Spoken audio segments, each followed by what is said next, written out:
The end of the NBA's regular season is quickly approaching, which means one of two things. Either your team is gearing up to try to make a playoff run, or they're starting to shift their focus to the offseason, planning out their next set of moves to try to position themselves to be one of the teams that make a playoff run next year. For some groups, they may be one piece away from being able to make some noise, but others are maxed out in the realm of mediocrity, and the road back to contention is long, so they may be tempted to blow things up and start from scratch, and that brings us to today's video. Today, we will be discussing the 5 teams that are most likely to blow things up and start rebuilding this summer. Before we start though, I want to thank PrizePicks for sponsoring today's video. PrizePicks is the most fun way to play daily fantasy sports and win up to 100 times your original entry. It's so easy to get involved as well. You just select 2 or more players, pick more or less on their projected stats, and place your entry.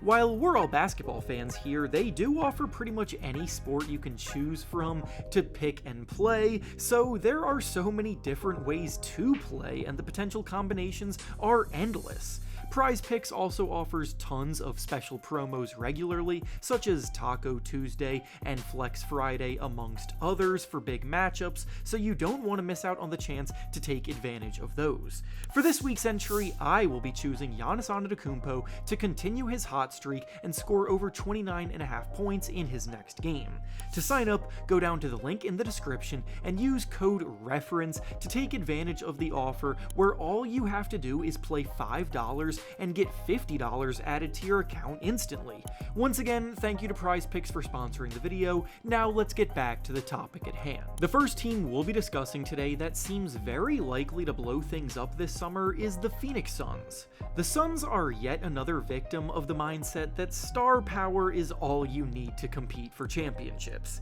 The idea of building around a quote-unquote big 3 is something that dominated the late 2000s and the 2010s era of NBA basketball, with the Boston Celtics having won a ring with a trio of stars teaming up back in 2008. LeBron then followed suit and formed a big 3 in Miami, winning a couple of rings there. His Cavaliers team even had a big 3 in 2016 when they won it all, and the Warriors' core 3 has been at the heart of all of their championship success as well. Unfortunately, over the last 5 years or so, it has become much more difficult to put all of your eggs into the basket of making a top-heavy, star-led team, because under the new CBA, rounding out the rest of your roster when you do that is virtually impossible, and the Suns are experiencing that firsthand. Kevin Durant, Devin Booker, and Bradley Beal look good on paper, but Beal is nowhere close to his prior All-Star form, and his contract is one of the biggest hindrances the league has ever seen,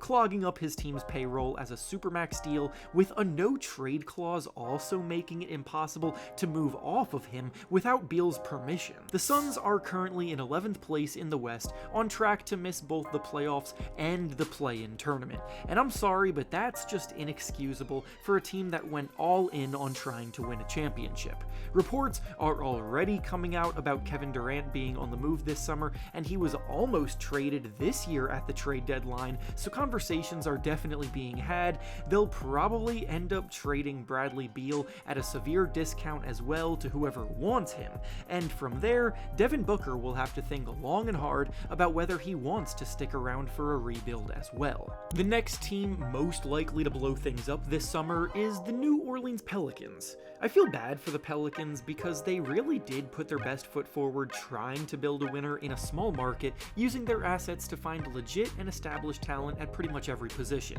They've drafted pretty well, they've spent their money wisely enough, and yet they find themselves at the bottom of the standings in 14th place in the Western Conference. It all starts with Zion Williamson not being the future superstar that he looked poised to be when he was drafted number 1 overall back in 2019, because everything the Pelicans have done has been under the guise of him being a franchise pillar capable of being built around, but unfortunately Zion's body has just not been able to hold up, missing over half of the Pelicans games since he was drafted. When he does suit up, he's a very good all-star caliber player, dominating the paint and bullying the opposition, but his otherworldly athleticism that we saw from him in high school and college has been reeled back a bit, and it's unlikely he ever reaches the top superstar tier of talent. The Pelicans have already traded away Brandon Ingram this season, so the sell-off is already in full swing, and with limited cap space to improve the team elsewhere next season, they'll probably test the market for veterans like CJ McCollum and DeJounte Murray. Zion and the Pelicans have also been in a weird situation for a while now, where there always seems to be disagreement and butting heads going on behind the scenes, and while on the surface both sides insist that things are fine, the results on the court and the constant reports and rumors popping up stating otherwise do mean something, so even Zion may find himself on the trade block this summer. Trey Murphy is a terrific young wing player that they've locked up for the foreseeable future, and they also have a few other young pieces that have shown quite a bit of promise, like Jordan Hawkins, Yves Missy, and Herb Jones, so if they did want to rebuild, they have a pretty decent starting point to do so. The next team up that is most likely to blow things up this summer is the Philadelphia 76ers. The Sixers came into the season hoping all of the big swings that they took last offseason would propel them to the top tier of the Eastern Conference standings, but it did not. They had a lot of money to spend, they had a star duo to build around, and they had all of the flexibility in the world, yet pretty much every move they ended up making has backfired on them, and everything that could have gone wrong has gone wrong. It all starts with Joel Embiid's knee not being able to recover anywhere close to full strength after having torn his meniscus last season, and his best days now seem to be behind him. He's been shut down for the rest of the season to help himself heal and to explore other treatment options, and there's no telling whether the status of his knee will get better next year either.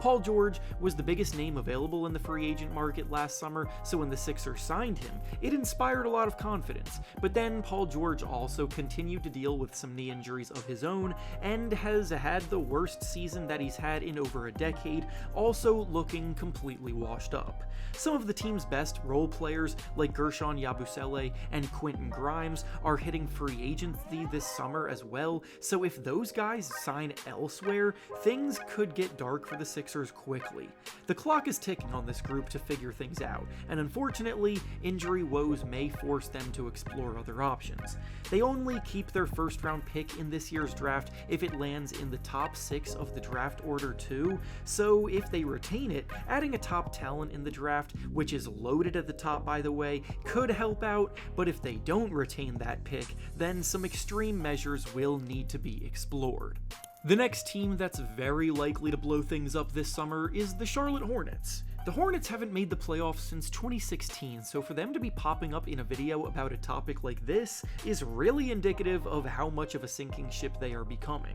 This is the 5th season of LaMelo Ball's career, and they were rebuilding when he was first drafted, so 5 years in, they're still stuck at the bottom of the standings with no path to the top anywhere in sight. Coming into this year, they were a popular pick to sneak into the playoffs, and the play-in tournament seemed like a reasonable goal for them to reach for, but they didn't even come close to hitting it. On top of that, every move they've made this season seems to be hinting at them wanting to start over. They've traded for bad money with picks attached, they've nosed their way into 3 team deals in order to pick up assets, and several reports have come out insinuating that some of their best players are available to be traded for. Mark Williams was set to be traded to the Lakers at the deadline before medical reports halted that deal, and there's really no reason to trade away a young promising big man like him unless blowing it up is in the cards. Miles Bridges has also found his name in quite a few trade rumors over the last few weeks,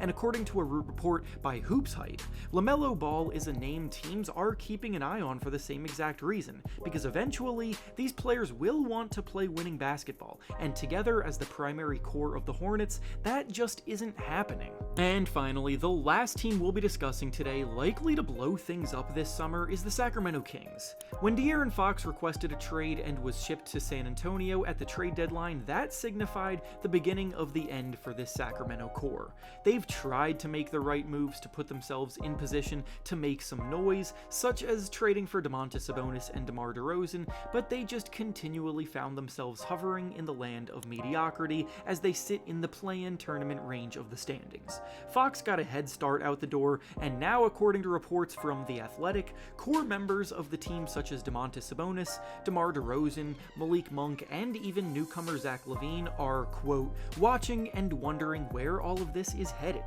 They're a group built around too many score-first players that also happen to be weak defenders. None of them are superstars capable of covering up the team's weak spots, and every year, the West seems to get more and more competitive, so it's not going to get any easier for them anytime soon. It would be a classic Kings move to accept their fate in purgatory, and the acquisition of LaVine in return for Fox is definitely nothing to scoff at, as LaVine has been bouncing back in a big way from his down year riddled with injuries last season, but the definition of insanity is doing the same thing over and over again expecting different results, and the Kings have been doing that for quite a while. And with that being said, that's all I have for you today. Make sure to like the video, subscribe to the channel, and comment down below which team you think needs the biggest change. Thanks for watching, and I'll see you all next time.